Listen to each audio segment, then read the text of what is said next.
সময় তখন রাত 1:30। এয়ার ট্রান্সাট ফ্লাইট 236 ঘুটঘুটে অন্ধকারের মধ্যে আটলান্টিক মহাসাগরের ওপর দিয়ে টরন্টো থেকে লিসবনের দিকে যাচ্ছিল। প্লেনটি টেক অফের পর 4 ঘন্টা থেকেও বেশি সময় কেটে গিয়েছিল এবং সেই সময় পর্যন্ত প্লেনের সব কিছু স্বাভাবিক ছিল। কিন্তু এরই মধ্যে হঠাৎ করে ককপিটে বসে থাকা পাইলটের সামনে একটি ওয়ার্নিং আসে। গায়ের লোম দাঁড় করিয়ে দেওয়ার মতো একটা ওয়ার্নিং। এই ওয়ার্নিংটি ছিল প্লেনের জ্বালানি শেষ হওয়ার। সমুদ্রের মাঝখানে 39,000 ফুট উচ্চতায় বাতাসে ফ্লাইট 236 এর জ্বালানি ফুরিয়ে গিয়েছিল। জ্বালানি ফুরিয়ে যাওয়া দেখে পাইলটরা হতবাক হয়ে গিয়েছিলেন, কারণ তারা তখন আটলান্টিক মহাসাগরের মাঝখানে ছিলেন এবং দূর দূরান্ত পর্যন্ত মাটির কোনো চিহ্ন ছিল না। অর্থাৎ এখন পাইলটদের সামনে কেবল একটাই অপশন ছিল, আর তা ছিল বিমানে বসে থাকা 293 জন যাত্রী নিয়ে আটলান্টিক মহাসাগরে ডুবে প্রাণ দেয়া, যা প্রায় নিশ্চিতই ছিল। কিন্তু এরই মধ্যে হঠাৎ করে বিমানটির সাথে এমন কিছু ঘটে যা বেশ অবাক করার মতো ছিল। তো কি এমন ঘটেছিল সমুদ্রের মাঝখানে বাতাসে 39,000 ফুট উচ্চতায় এয়ার ট্রান্সাট ফ্লাইট 236 এর সাথে, সেটাই জানবেন আজকের ভিডিওতে। তাহলে চলুন আর দেরি না করে আজকের এই ইন্টারেস্টিং ভিডিওটি শুরু করে ফেলি। এই গল্পটি শুরু হয় কানাডার টরন্টো পিয়ারসন আন্তর্জাতিক বিমানবন্দর থেকে 23 আগস্ট 2001 সালে স্থানীয় সময় অনুসারে রাত 8:52 এয়ার ট্রান্সাট এয়ারলাইনের এয়ারবাস A330 কানাডার টরন্টো থেকে পর্তুগালের লিসবনের উদ্দেশ্যে যাত্রা করে। এটি একটি 7 ঘন্টা দীর্ঘ ননস্টপ ফ্লাইট ছিল, যেটিতে 293 জন প্যাসেঞ্জার্স, 2 জন পাইলট এবং 13 জন ক্রু সদস্য ছিলেন। টেক অফের আগে বিমানটিতে প্রায় 46.9 মেট্রিক টন জ্বালানি ভর্তি করা হয়েছিল, যা প্রয়োজনের চেয়েও 4.5 টন বেশি ছিল। প্লেনটি চালাচ্ছিলেন 48 বছর বয়সী ক্যাপ্টেন রবার্ট পিসে এবং 28 বছর বয়সী ফার্স্ট অফিসার ডার্ক ডি এগার। ক্যাপ্টেন পিসের প্রায় 16,800 ঘন্টা বিমান চালানোর অভিজ্ঞতা ছিল, যার মধ্যে 796 ঘন্টা তিনি এয়ারবাস A330 কাটিয়েছেন। অন্যদিকে ফার্স্ট অফিসার ডি এগারের প্রায় 4,800 ঘন্টার ফ্লাইট এক্সপেরিয়েন্স ছিল, যার মধ্যে 386 ঘন্টা তিনি এয়ারবাস A330 চালিয়েছিলেন, যার মানে ছিল এই 2 পাইলটই খুবই অভিজ্ঞ ছিলেন। যাত্রীদের বোর্ডিংয়ের পর স্থানীয় সময় অনুযায়ী রাত 8:52 প্লেনটি টেক অফ করে এবং মাত্র কয়েক মিনিটের মধ্যেই প্লেনটি বাতাসে 39,000 ফুট উচ্চতায় পৌঁছে যায়, যা এটির ক্রুজিং অ্যাটিটিউড ছিল। উড্ডয়নের পর প্লেনটি সোজা আটলান্টিক মহাসাগর পাড়ি দিয়ে একেবারে লিসবনেই অবতরণ করতে যাচ্ছিল। সেই সময় পর্যন্ত বিমানে সব কিছুই স্বাভাবিক ছিল। রাত হওয়ার কারণে অধিকাংশ যাত্রী তখন ঘুমিয়ে পড়েছিলেন। ক্রু সদস্য এবং পাইলটদেরও তেমন কোনো বিশেষ কাজ ছিল না। দেখতে দেখতে এভাবেই 4 ঘন্টা কেটে যায়। প্লেনটি এখন আটলান্টিক মহাসাগরের প্রায় মাঝামাঝি ছিল। এরই মাঝে হঠাৎ করে রাত 1:03 ক্যাপ্টেন রবার্ট পিসে ককপিটে একটি অস্বাভাবিক রিডিং নোটিস করেন। কিছু সময় পরে একটি এররও শো করা শুরু করে। সেই এররটি ছিল হাই ওয়েল প্রেশার, লো ওয়েল কোয়ান্টিটি এবং লো ওয়েল টেম্পারেচারের। এখন এই ধরনের দীর্ঘ ননস্টপ ফ্লাইটে এরকম ছোটখাটো এরর আসা নর্মাল ছিল। এমন পরিস্থিতিতে পাইলটরা নিজেরাই বা ক্রু মেম্বারের সাহায্যে ককপিটে বসে থেকেই সেগুলো ঠিক করে দিতেন। কিন্তু এয়ার ট্রান্সাট এয়ারলাইনের এই ফ্লাইটে যেই এররটি দেখা যাচ্ছিল তা স্বাভাবিক ছিল না। ক্যাপ্টেন এবং ফার্স্ট অফিসার উভয়েরই এয়ারবাস A330 ভরপুর অভিজ্ঞতা ছিল, কিন্তু তারা তাদের পুরো ক্যারিয়ারে এমন এরর আগে কখনো দেখেননি, যার কারণে তারা দুজনেই কনফিউজড হয়ে গিয়েছিলেন যে এই এররটি আসলে কিসের ছিল। কোনো রকম উপায় না দেখে তারা ফ্লাইট ম্যানুয়াল খুলে এই এররটি সম্পর্কে জানার চেষ্টা করেন, কিন্তু ফ্লাইট ম্যানুয়ালেও এই বিষয়ে কোনো তথ্য ছিল না। এখন যদি পাইলটরা চাইতেন তাহলে এই এররটি ইগনোরও করতে পারতেন, কিন্তু এটা স্পষ্ট যে কোনো পাইলট যাত্রী ভর্তি ফ্লাইট নিয়ে সমুদ্রের মাঝখানে কোনো রকম ঝুঁকি নিতে চাইবেন না, যার কারণে ক্যাপ্টেন পিসে এই এররটি সম্পর্কে জানতে এয়ার ট্রান্সাটের মেইনটেন্যান্স কন্ট্রোল সেন্টারের সঙ্গে যোগাযোগ করেন। কিন্তু আশ্চর্যের বিষয় ছিল প্লেনের মেইনটেন্যান্স টিমও এই এররটি সম্পর্কে কিছুই জানত না। তবে মেইনটেন্যান্স টিম পাইলটদের পরামর্শ অবশ্যই দিয়েছিল যে তারা যেন লাগাতার ওই এররটির উপর নজর রাখেন আর যত দ্রুত সম্ভব তারা ওই এররটি সম্পর্কে জানার চেষ্টা করবেন। এরপর অনেক সময় পেরিয়ে যায় এবং পাইলটরাও এখন এটা বিশ্বাস করে রিল্যাক্স হয়ে যান যে এই এররটি হয়তো কোনো ফল্টি সেন্সরের কারণে এসেছে, যা খুবই স্বাভাবিক ছিল। কিন্তু এই ঘটনার ঠিক আধ ঘন্টা পর রাত 1:36 পাইলটদের সামনে আরেকটি ওয়ার্নিং আসে, আর এই ওয়ার্নিংটি ছিল ফুয়েল ইমব্যালেন্সের। আসলে প্রতিটি বিমানে উভয় উইংসে জ্বালানি সমানভাবে ভাগ করা থাকে, তবে কখনো কখনো একটা উইংয়ে জ্বালানি কিছুটা উপর নিচ হয়ে যায়। তাই তখন ককপিটে ইমব্যালেন্সের ওয়ার্নিং আসা শুরু হয়ে যায়। তবে এই সমস্যাটি দেখে পাইলটরা খুব একটা চিন্তিত হন না, কেননা এই সমস্যাটি পাইলটরা ককপিটে বসে থেকেই ঠিক করতে পারতেন। আর পাইলটরা ঠিক তাই করেছিলেন। প্লেনের রাইট উইংয়ে ফিউয়েল কম ছিল, তাই তারা লেফট উইং থেকে রাইট উইংয়ে ফিউয়েল ট্রান্সফার করে এবং কোনোভাবে তারা এই সমস্যাটিকে দূর করে। কিন্তু তারা জানতেন না যে ফিউয়েল ট্রান্সফার করতে গিয়ে তারা এমন কিছু করে ফেলেছে যা তাদের জন্য একটা বড় বিপদ ডেকে আনতে চলেছিল। এই ফিউয়েল ট্রান্সফারের পর তো এমন একটা সমস্যা শুরু হয় যা পাইলটদের হতভম্ব করে দেয়। আসলে ফিউয়েল ট্রান্সফারের পর প্লেনের 2 নম্বর ইঞ্জিনে ওয়েল টেম্পারেচার কমতে শুরু করে আর ওয়েল প্রেশার বাড়তে শুরু করে। পাইলটরা এখন বিষয়টির গুরুত্ব বুঝতে পেরে একটু সিরিয়াস হয়ে যান, কেননা প্লেনটি তখন আটলান্টিক মহাসাগরের ঠিক মাঝখানে ছিল আর দূর দূরান্ত পর্যন্ত ভূমির কোনো চিহ্নই ছিল না, যার কারণে পাইলটরা খুবই ঘাবড়ে যান এবং প্লেনটি ল্যান্ড করানোর জন্য এয়ারপোর্ট খুঁজতে শুরু করেন। সবচেয়ে কাছের যে এয়ারপোর্টটি ছিল সেটি ছিল পর্তুগালের অ্যাজোরেস দ্বীপে অবস্থিত লাজেস এয়ারবেস।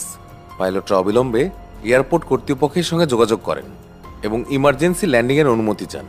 আর কিছুক্ষণ পর তারা অনুমতি পেয়েও যান।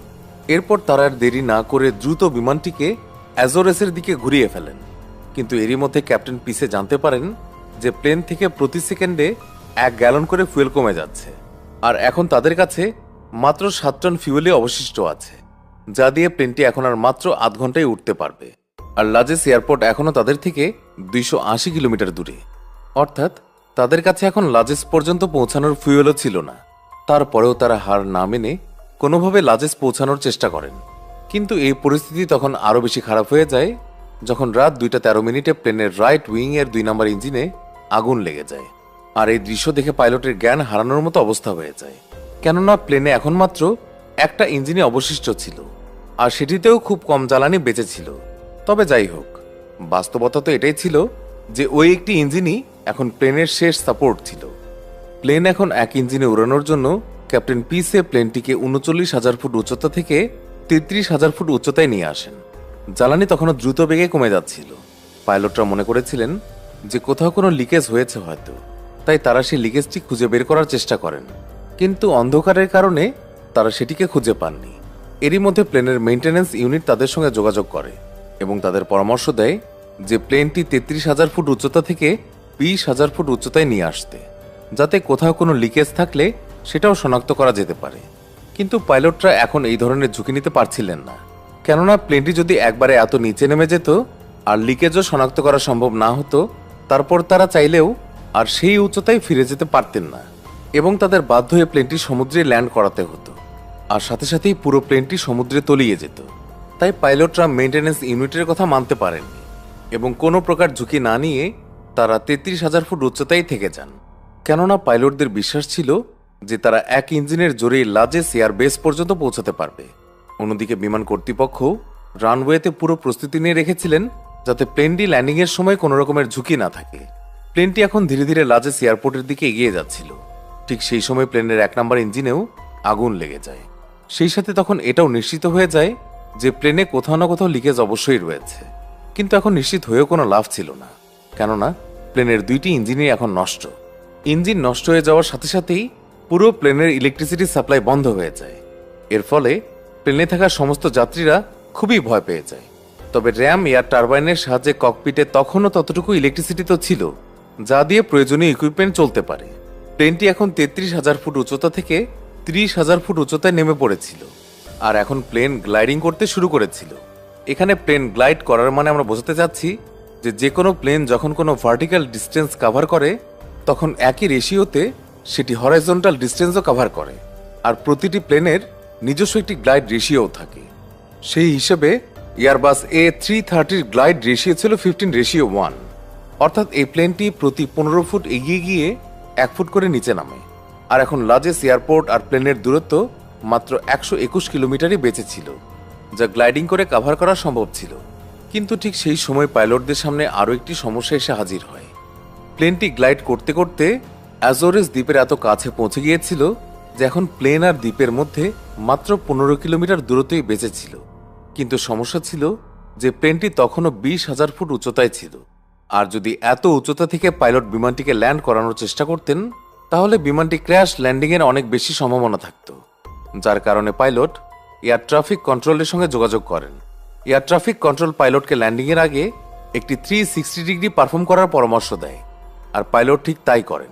প্লেনটিকে একটি বৃত্তে অর্থাৎ 360 ডিগ্রির একটি চক্কর লাগান, যার কারণে প্লেনটি 20,000 ফুট উচ্চতা থেকে 5,000 ফুট উচ্চতায় নেমে আসে। কিন্তু এই উচ্চতাও ল্যান্ডিংয়ের জন্য নিরাপদ ছিল না, তাই পাইলটরা প্লেনটিকে বেশ কয়েকটি এস টার্ন পারফর্ম করান, যার ফলে প্লেনটি 2,000 ফুট উচ্চতায় নেমে আসে। আর এটি প্লেনটি ল্যান্ডিংয়ের জন্য একদম পারফেক্ট অ্যালটিটিউড ছিল। পাইলটরা এখন বিমানটিকে লাজেস এয়ারবেস রানওয়েতে নিয়ে আসেন, কিন্তু এই ধরনের ল্যান্ডিংও বিপদমুক্ত ছিল না, কেননা ল্যান্ড করার সাথে সাথেই প্লেনের 12টি চাকার মধ্যে 8টি চাকা সম্পূর্ণভাবে লকড হয়ে যায়, আর প্লেনের গতিও 370 কিলোমিটার পার আওয়ার ছিল। এত হাই স্পিডে থাকার কারণে প্লেনটি রানওয়ে স্পর্শ করার সাথে সাথেই একটি শক্তিশালী বাউন্স খায়, তারপর রানওয়েতে এগিয়ে যেতে শুরু করে। প্রায় 2300 মিটার চলার পর বিমানটি থেমে যায়। ততক্ষণে বিমানের বেশিরভাগ টায়ারই ফেটে গিয়েছিল, কিন্তু বিমানবন্দরের ক্রুদের সতর্কতার কারণে বিমানটি বড় ধরনের দুর্ঘটনার হাত থেকে বেঁচে গিয়েছিল। ল্যান্ডিংয়ের সময় যাত্রীরা প্লেনের ভেতরে প্রচুর দৌড়াদৌড়ি শুরু করে দিয়েছিল, যার কারণে প্রায় 14 জন যাত্রী এবং 2 জন ক্রু সদস্য ছোটখাটো আঘাত পেয়েছিল, তবে কেউই বড় কোনো ক্ষতির সম্মুখীন হননি।